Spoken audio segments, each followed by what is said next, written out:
I'm going to talk a little bit about the view of the universe that studying Ramana Maharshi gives us. He's this great sage from India. And the beauty of him is that he didn't start a religion. He wasn't a guru. People tried to make him into a guru, but he wasn't. But he lived this very selfless life. He was a very happy being. He had no possessions. And yet he was revered by so many people because of where his mind was. So I wanted to talk a little bit about what it's like if you're coming from abusive situations, whether with a partner or if you grew up in an abusive family. How do you handle that? And so from his point of view, whatever happens to you in this life is a consequence of past karma. And that has a certain momentum. And then the other thing that has a momentum is what are called vasanas or samskaras. And so when a little girl puts her hand in the flame for the first time of a candle, there's a vasana, an impression, oh, that's hot. And then the habit, the samskara, follows from that. And so whereas the scientists see us as a bundle of genetic stories and what Richard Dawkins coined as mimetics, like memes, like ideas that we carry around with us, the view in India is that everything is thought. Everything is coded by thought, and that creates the structure of who you think you are. This entity that has a name and a gender and a story in the world and a nationality and all of those things, and a role in a job and all of those things. But he said that, you have to handle the karma that you have, the prarabdha karma, the karma that is for this life. There's the karma that's to come, there's the karma that was from before, and that's the karma that you're creating as you go along. And so the most important one is the karma that you've got to handle now, because that's created who and where and how and what story you're born into, all of those things. And then your vasanas or samskaras, the habits that define you, whether you're left-handed or your eyes are blue or green or whatever your particular gifts in this life, that comes from samskaras, habits that you've built up over time. That's the Indian view. That's specifically the Ramana Maharshi view. And so if you're interested in looking at what it's like, if you've grown up in fairly abusive stories, if you've got people around you who are quite dysfunctional, and if you're handling your own depression or darkness or anything that is not brought to the light, that's called shadow work in Jungian psychology. He says that it doesn't matter what your background story is, there's a way out. And so the way out is to focus on what lies beyond the conditioned mind. And that can be very, very challenging because, like one of the funny things about believing that God created the world is it would have to be a fairly sadistic God to create the world, right? A world with pleasure and pain, a world with rejection, a world with cruelty, a world with war, a world with rape, a world with racism, a world with sexism, a world with disease, a world with poverty, and ultimately a world with death. And so to create such a world would be the plaything, the creation of a pretty psychotic deity, I'm not negating all the joy and beauty and pleasure that comes with life as well. But the flip side of pleasure is pain. And so, it is the view of sort of what I would consider mature spiritual perspectives to say that the world was not created by any kind of God. It was created by the ego. It's a place where you're, every few hours you're hungry. Uh, Countries go through boom and bust. There's famine, there's plague, there's all kinds of limitation, and we're constantly looking in the mirror of those limitations. Have to cut my hair, have to clean my teeth. If I don't take care of things, all hell can break loose. So that is a world that we live in. It's a relative world. And one of the supreme challenges is if you've grown up with people who are asleep to their nature, which means people that are very angry, people that get irritated at the slightest thing, people that throw dishes and get drunk and are abusive, or are rapists, or any of these horrible things that we witness in the world. It can take a long time to heal from that kind of trauma. And yet that is our job. And some people never heal from it. Some people go lifetimes through that kind of thing, just trapped in the victim mind. And it's a very difficult cacophony, like a coffin. It's like something that seals you in this story of death and pain and depression to break out of, and that's where the vasanas can be so strong. And so, from Ramana's point of view in his teachings, he's saying, your genetics, your life story, your situation, all of that comes from your vasanas and samskaras, the impressions and your reactions to the impressions that the mind has created over time. And those create your prarabdha karma, the story of the life you're in now. And where is the power? It's in this present moment, because you can look at the vasanas, you can look at your reactive mind, and you can change it. And then you create a path in alignment with getting to know the self, right? And so, you see people that are passionate about soccer or Formula One racing or playing golf, and all of these things that are hobbies and interests, or bird watching, or whatever it may be. And that's perfectly fine. They are vasanas, they are habits that have developed. Someone sees a sports car when they're a young child, and they think, wow, that's really cool, and then they have a passion for it. Well, I think a mature mind comes to someone like Ramana with this sense that, I can have my interest in such things, but all of that is fleeting. And, I think the reason why people found so much beauty and love in this character of Ramana Maharshi was that he said, you don't have to go to the Himalayas and meditate. You don't have to become a master yogi. You don't have to, believe in any kind of religion. You just have to ask the question, who am I? And so what is this question who am I? What is it about? Well, it's an investigation into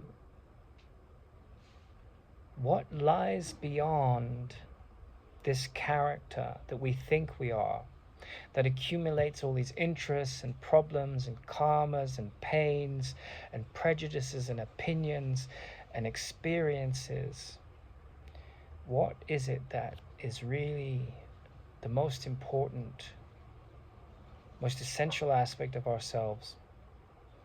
And is it that, it's an inquiry, so it's a question, is it that when I've discovered this entity, that all my suffering, born of my association with a false identity, can drop away?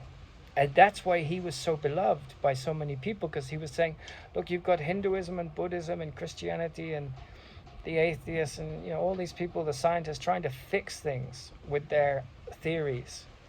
And all I ask, I'm not really interested in your beliefs. I'm only interested in you ending suffering. I've done it, you can do it too. But he never wanted, bit of an irony, I'm creating a t-shirt company, but he didn't want you to buy the t-shirt, His heart was really pure. There's nothing wrong with wearing a t-shirt. But he was just so far along in the evolution of where the human being can go. He was sort of the pinnacle of the evolution. And there's no difference between him and you and anyone else, because what he discovered in himself is there for the finding in all of us.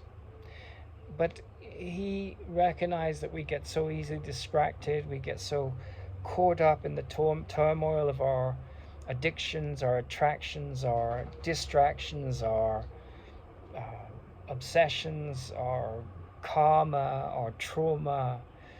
And he said, here's a knife, it can cut through it all. Throw the knife away when you're done. Don't use it to harm anyone. End the mechanism in yourself. Cut through all the nonsense, all the beliefs. Find out what it is to see yourself in the world. Tolstoy said of Lincoln, Abraham Lincoln, that he was a great man because he wasn't looking for himself in the world. He was seeing the world in himself. He wasn't going around trying to gather importance, or which is ironic because he became a president, but he was seeing all the pain in those around him fighting over this civil war. And he said, rightness is provided with the instruments of safety by the heavens. So no matter how you could be in the most horrific situation, this place of great power, or you can be a homeless person in a horrific situation, finding the right thing to do takes a very quiet, considered mind. And so your role in life, whatever you're born to, it's all going to be different for everyone, but the same quest is there. Can we uproot suffering at its source? And what you find is that the religions come along and they try and solve it, and then the yoga practitioners come along and they get obsessed with the body, and often yield incredible results in terms of the powers of the mind. But where there's depression, and where there's mediocrity, and where there's hate, and where there's judgment, and where there's my nationality and my tribe and my language over your tribe, there's always insecurity. But there is a way to see beyond all of this. And so that means looking at the habits that we have, and it means accepting the situation that we have and not reacting against it. And if there's been a lot of abuse in your childhood or in your marriage, then the right mind will look at the trauma, process it, heal it, handle it, and move on. Like a surgeon cuts out an appendix, it will handle it. And it takes a lot of fortitude to do that. But then once you've cleared the mind of that pain to the best of your ability, and you keep doing it, you have the capacity to launch into this inquiry into who am I. And in that journey of questioning lies such meaning and power and wisdom and humility. But I think for most of us, we kind of need a set of experiences where all our knowing gets questioned. You have the most brilliant scientists in the world, and yet they're going to die. And you have all these religious preachers, and they have all this knowledge of what they think the holy books say. They're going to die, and they believe they're going to be saved in a future like heaven and so forth. And then you have Ramana, and he's saying, look, heaven and hell are in the mind.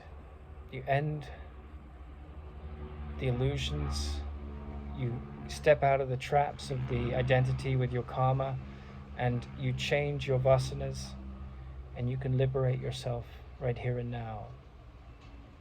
And that's the focus of, like the Course in Miracles says, I am determined to see differently. So that quality of determination is the most courageous, the most noble, the most elegant thing in all of nature.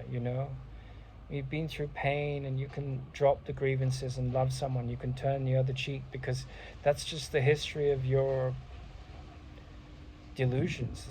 That's the story of your ego. And someone that's mastered that and come into an awareness of what really matters, those people have such tenacity in themselves. And we all have it, but they've found it, and it takes a lot of in this world, which is a pretty harsh place, it's an unforgiving place, it's a judgmental place, it's a cold place often. You look at the way you go into the big cities and they're just impersonal. There's police and cops, and they'll get you for speeding or the slightest, any of these rules, these man-made rules. I'm not saying that we don't need those things, that they have their place, but there's so much abuse of man-made rules, and there's so much abuse of decency. People are incredibly indecent to each other. So like if you tire of all of that, the next step is to tire of tiring of it. And that's really where a character like Ramana comes in, because he's like, this body is not your home, right? It seems to be your home, but there's this deep mystical experience that says, all the people that have hurt you, they themselves were hurt.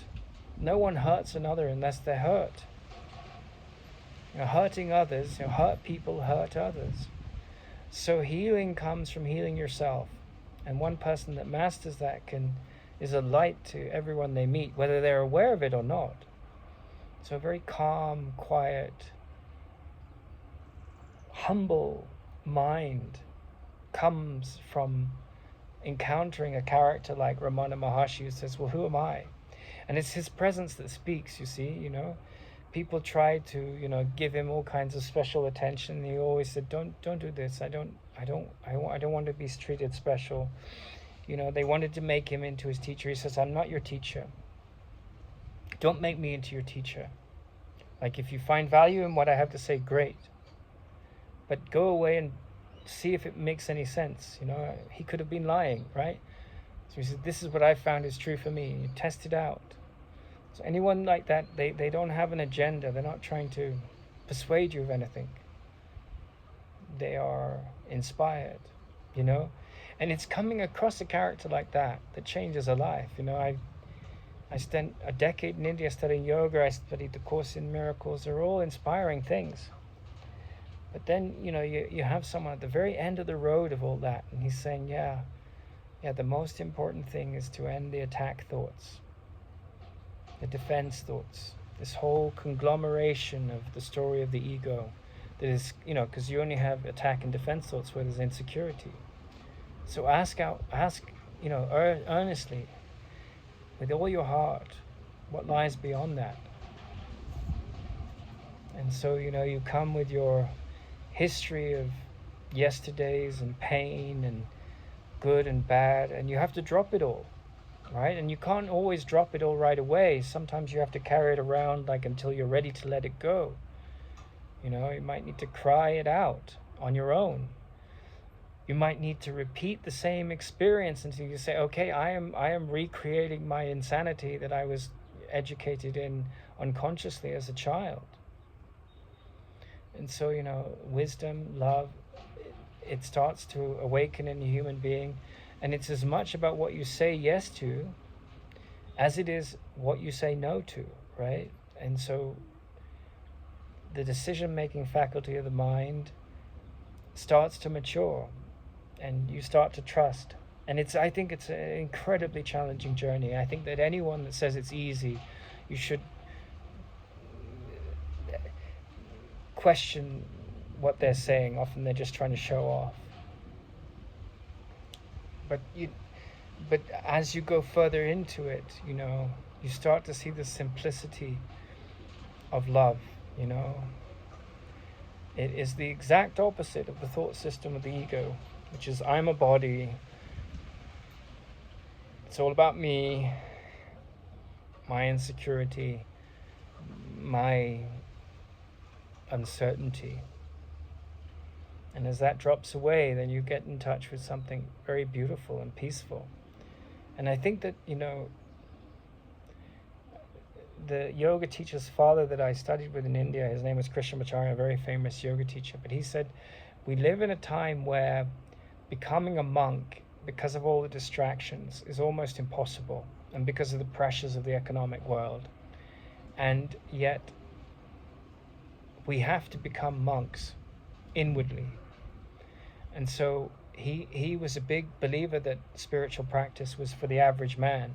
And often people living, an ordinary life, doing a job, working hard, could progress a lot further than people with these big spiritual egos in the monasteries in our time, because there's so many distractions. And I've been in monasteries, and there's just as much corruption in monasteries as there is in the outside world.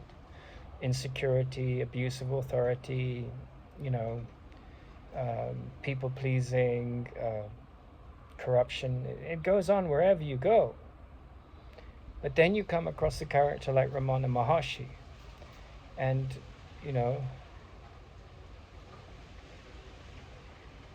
there's no effort in him being himself, and he's got no vested interests, and that melts your heart, and you think, oh God, there is a sanctity, there is a sublimation of all fear and an exhumation of it. Like there is a way out of the insanity of depression, of judgment, of conflict, of the temptations that come with the insecure mind. There is an ending to condemnation. There is an awakening of joy, the light of which flushes out all darkness.